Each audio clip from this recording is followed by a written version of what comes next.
రెండు దేశాలు కలిసి వచ్చినా మనల్ని ఏమీ చేయలేదు. రైట్. ఇక జాతీయ వార్తల విషయానికి వస్తే రాష్ట్రపతి రీసెంట్గా సుప్రీంకోర్టుకి కొన్ని ప్రశ్నలు సంధించారు. దానికి జవాబు చెబుతూ సుప్రీంకోర్టు ఘాటుగా స్పందించింది. రాష్ట్రపతి అండ్ గవర్నర్లకు గడువు తగదు అని చెప్పేసి. సో చాలామంది అంటే ఒక్కొక్కరు ఒక్కొక్క అభిప్రాయాన్ని వ్యక్తం చేస్తూ ఉన్నారు. ఇది తీర్పు అని కొంతమంది, సలహా అని కొంతమంది చెబుతున్న పరిస్థితి. ఇది ఎవరికి వారి విజయంగా చెప్పుకుంటున్న పరిస్థితి కూడా. ఈ తీర్పు ఆర్ సలహా వాట్ ఎవర్ ఎవరికి ఫేవర్గా వచ్చింది, ఎవరిది విజయం, అసలు ఇది తీర్పునా సలహానా ఏంటి, దీనికి సంబంధించిన పూర్తి వివరాలు చెప్పండి. ఎస్ అండి, సుప్రీంకోర్ట్ ఆఫ్ ఇండియా, అది కూడా కాన్స్టిట్యూషన్ బెంచ్, రాజ్యాంగ బోర్డు అంటారన్నమాట. అందులో సుప్రీంకోర్టు చీఫ్ జస్టిస్తో పాటు 5 జడ్జిలు కూర్చుంటారు. దాన్ని కాన్స్టిట్యూషనల్ బెంచ్ అని పిలుస్తారు, రాజ్యాంగ బెంచ్ అనమాట. ఈ కాన్స్టిట్యూషనల్ బెంచ్ అంటే చాలా పెద్ద నిర్ణయాలు తీసుకుంటాయి, రాజ్యాంగానికి సంబంధించిన ప్రశ్నలు తీసుకుంటాయి అన్నమాట. నిన్న సుప్రీంకోర్ట్ ఆఫ్ ఇండియా మనకి ఇచ్చింది తీర్పు కాదు. చాలామంది అది తీర్పు ఇచ్చిందని మాట్లాడతారు. 2 దారుణమైన విషయాలు జరుగుతున్నాయి, చర్చలు సరిగ్గా రావడంలే. అందులో ఏంటి, ఇది ఒక తీర్పు అంటారు. ఇది తీర్పు కాదండి. సుప్రీంకోర్ట్ ఆఫ్ ఇండియా నిన్న చెప్పింది తీర్పు కాదు. ఎందుకంటే రాష్ట్రపతి రాజ్యాంగంలోని ఆర్టికల్ 143 నిబంధన 143 ప్రకారం కొన్ని సలహాలు అడుగుతారన్నమాట సుప్రీంకోర్టు, న్యాయానికి సంబంధించి, రాజ్యాంగ అమలుకు సంబంధించి. దాని ప్రకారం భారత రాష్ట్రపతి మే 13వ తారీఖున సుప్రీంకోర్ట్ ఆఫ్ ఇండియాని ఆర్టికల్ 143(1)లో భాగంగా కొన్ని సలహాలు అడిగింది. దాని మీద ఏ విధంగా నేను ప్రవర్తించాలి, రాజ్యాంగం ఎలా పనిచేయాలి, దానికి అనుబంధంగా రాష్ట్రపతి అడిగిన దానికి సుప్రీంకోర్ట్ ఆఫ్ ఇండియా నిన్న అడ్వైజరీ జ్యూరిడిక్షన్ అంటే రాష్ట్రపతికి సలహా అనే ఒక రాజ్యాంగబద్ధమైన ఒక నిబంధన ప్రకారం ఒక సలహా ఇచ్చింది. ఇట్స్ నాట్ ఏ వెర్డిక్ట్, ఇది తీర్పు కాదు. నెంబర్ 1. నెంబర్ 2 అనేది ఇంకొకటి జరుగుతుంది. ఇది కేంద్రానికి పెద్ద విజయం, రాష్ట్రాలకి, బీజేపీ ఏతర రాష్ట్రాలకి పెద్ద పెద్ద షాక్ అన్నట్టు వస్తుంది. తప్పండి, ఇది కూడా తప్పే. ఇది కేంద్రానికి కేంద్రానికి విజయం కాదు. కేంద్రానికి విజయం అని చెప్పకూడదు. కేంద్రానికి విజయం కాదు, ఇది సుప్రీంకోర్ట్ ఆఫ్ ఇండియా విజయం కూడా కాదు. ఎవరిది విజయం, ఎవరికి షాక్ అంటే గవర్నర్లకి షాకు. గవర్నర్కి చాలా పెద్ద షాక్ ఇచ్చింది. It's neither defeat for the central Nar defeat for the states. ఇది గవర్నర్లకి వార్నింగ్ ఇవ్వడం జరిగింది. గవర్నర్ ప్రవర్తన భారత రాజ్యాంగ చరిత్రలో బాగోలేదు, మళ్ళా వాళ్ళకి ఇచ్చిందనమాట. ఇప్పుడు కేంద్రం ఎందుకు వెళ్ళింది, అడ్వైజరీ జ్యూరిడిక్షన్ ఈ రూట్లో, రాష్ట్రపతి ప్రశ్నలు అనే ఒక రూట్లో సుప్రీంకోర్టు దగ్గరికి వెళ్ళింది. సుప్రీంకోర్టులో డైరెక్ట్గా కేసు వేయలే. ఎందుకు, ఏప్రిల్ 8వ తారీఖున సుప్రీంకోర్ట్ ఆఫ్ ఇండియా ఈ గవర్నర్లు అంటే రాష్ట్రాలు, బీజేపీ ఏతర రాష్ట్రాలైన కేరళ, తమిళనాడు, వెస్ట్ బెంగాల్ లాంటి రాష్ట్రాల్లో గవర్నర్లు బిల్లులు ఆమోదించడంలా. కాబట్టి గవర్నర్లు ఇష్టం వచ్చిన రీతిన ఇండిఫినెట్గా తన దగ్గరే బిల్లులు పెట్టుకుని ఆమోదించకపోతే, 3 నెలల వ్యవధిలో ఆమోదించకపోతే అవి deemed to be passed consent అని, మీరు ఆమోదించకపోతే 3 నెలల తర్వాత అవి బిల్లులు అయిపోతాయని సుప్రీంకోర్టు చెప్పిందనమాట. దానికి ఎగినెస్ట్గా కేంద్రం కోర్టుకి వెళ్ళలేదు. ఆ రాష్ట్రపతి అనే ఒక సలహా అనే ఒక ఆర్టికల్ 143ను ఉపయోగించుకుని సుప్రీంకోర్ట్ ఆఫ్ ఇండియాకి వెళ్ళిందనమాట. ఇప్పుడు Supreme Court of India constitution bench create చేసి, అందులో గుర్తుపెట్టుకోవాలి, ప్రస్తుత చీఫ్ జస్టిస్ బిఆర్ గవాయ్ గారు ఉన్నారు.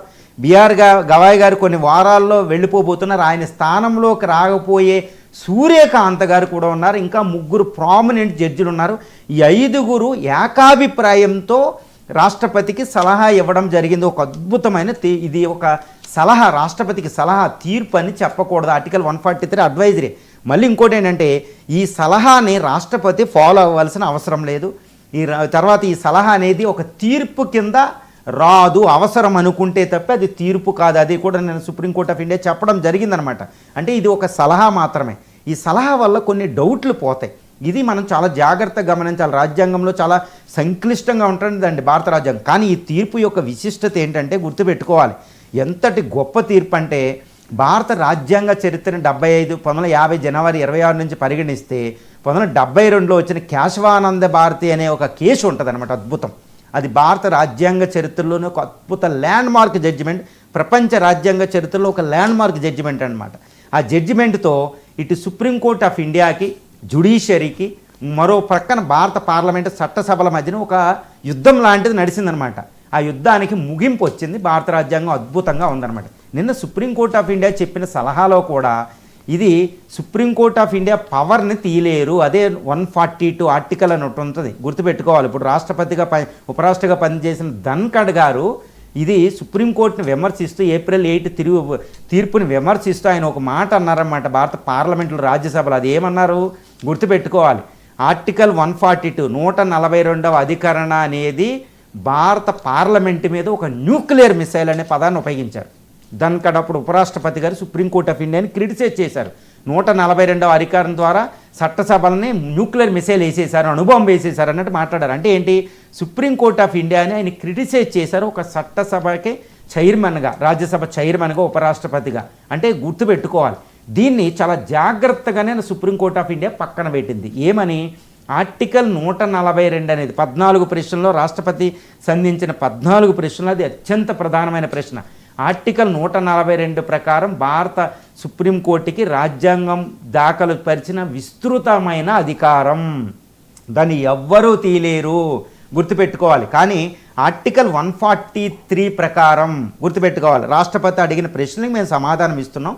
ఇందులో నిబంధన 200 నిబంధన 201 ప్రకారం గవర్నరు రాష్ట్రపతికి బిల్లులు వచ్చినప్పుడు 3 విధాలుగా ప్రవర్తించే అధికారం. ముఖ్యంగా గవర్నర్ ఒక శాసనసభ నుంచి ఒక బిల్లు వస్తే ఆ బిల్లుని ఆయన 3 రకాలుగా చేయొచ్చు అనమాట. ఒకటి ఆమోదించేయడం, కన్సెంట్ ఇవ్వడం. 2 వెనక్కి తిరిగి పంపడం.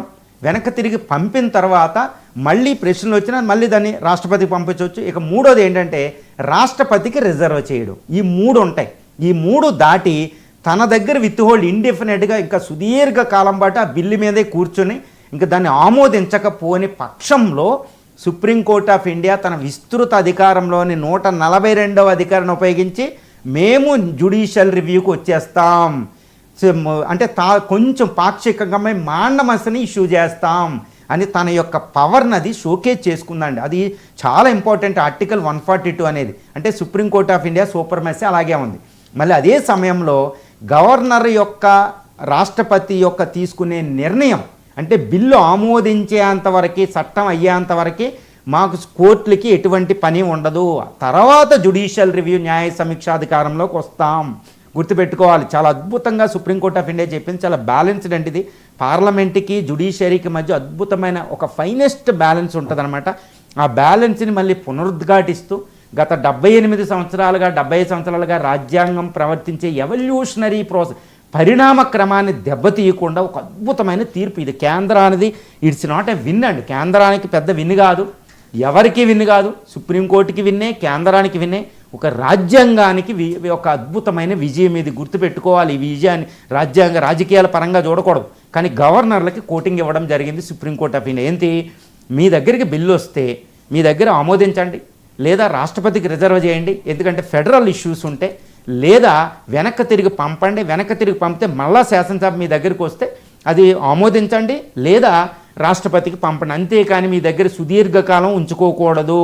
మీరు గవర్నర్ చాలా జాగ్రత్తగా ప్రవర్తించాలి. గవర్నర్ వ్యవస్థ అత్యున్నతమైనది, ఫెడరల్లో మీ పాత్ర చాలా కీలకం, మీరు బాగా వ్యవహరించలేదు అనేది మళ్ళా సుప్రీంకోర్టు పరోక్షంగా చెప్పి గవర్నర్ని అదుపులో పెట్టింది. ఇప్పుడు తమిళనాడు గవర్నర్ ఎన్ రవి, అదేవిధంగా కేరళలో గవర్నరు, వెస్ట్ బెంగాల్లో గవర్నర్, అంటే అపోజిషన్ పార్టీలు ఎక్కడైతే ఉంటే అక్కడ గవర్నర్లు కాంట్రవర్సీ వస్తుంది. దాన్ని మాట్లాడకుండానే సుప్రీంకోర్ట్ ఆఫ్ ఇండియా ఒక అద్భుతమైన సలహా, అంటే ఆర్టికల్ 143 ఒక అడ్వైజరీ జ్యుడిషియల్ ప్రకారం ఒక సలహా ఇచ్చింది. ఇది తీర్పు కాదు, ఇది ఎవరిది విన్ను కాదు, రాజ్యాంగానిది విన్ను. చాలా అద్భుతమైన, అంటే న్యూక్లియర్ మిసైల్ ధన్ఖడ్ లాంటి న్యూక్లియర్ మిసైల్స్ని తట్టుకొని, ఈగోలను తట్టుకొని, హిపోక్రసీని తట్టుకొని, రాజకీయాల పరంగా ఉండే ఒక రకమైన ముసుగుని పక్కకు పెట్టి ఒక రాజ్యాంగం అనే దాన్ని పైకి తీసుకొచ్చి ఒక అద్భుతమైన సలహా నేను ఇచ్చింది. ఒక అత్యద్భుతం. ఇది this is the beauty of the Indian constitution. భారత రాజ్యాంగ పరిణామ క్రమంలో, అంటే ఎవల్యూషనరీ ప్రాసెస్లో ఈ తీర్పు కూడా ఒక ల్యాండ్ మార్క్ జడ్జిమెంట్గా ఉండబోతుంది. రిటైర్డ్ అవ్వబోయే బిఆర్ గవాయ్ గారు, రాబోయే సూర్యకాంత్ గారు కూడా ఏకాభిప్రాయంతో ఇచ్చిన తీర్పు. గుర్తుపెట్టుకోవాలి ఈ తీర్పుని.